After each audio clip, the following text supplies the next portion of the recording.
ಇದು ಬಳ್ಳಾರಿಯಲ್ಲಿರ್ತಕ್ಕಂಥ Tipu Sultan upper hill fort ಅಂಥೇಳಿ.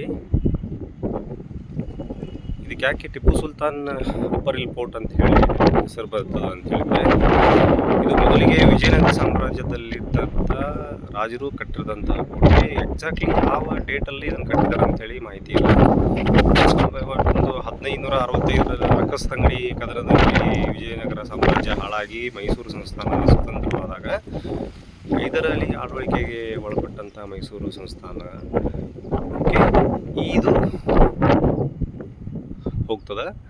ಅವಾಗ ಟಿಪ್ಪು ಸುಲ್ತಾನನನ್ನು ಶಾರ್ಟ್ ಸ್ಟೆಂಟಿಗೆ ಅವನ ಟ್ರೈನಿಂಗಿಗೋಸ್ಕರ ಅಂತೇಳಿ ಇಲ್ಲಿ ಆಡಳಿತಕ್ಕೆ ನೇಮಕ ಮಾಡ್ತಾರೆ. ಆಡಳಿತಕ್ಕೆ ನೇಮಕ ಮಾಡಿದಾಗ ಟಿಪ್ಪು ಸುಲ್ತಾನ್ ಬಂದು ಈ ಕೋಟೆಯಲ್ಲಿ ನೆಲೆಸ್ತಾರಂತೆ.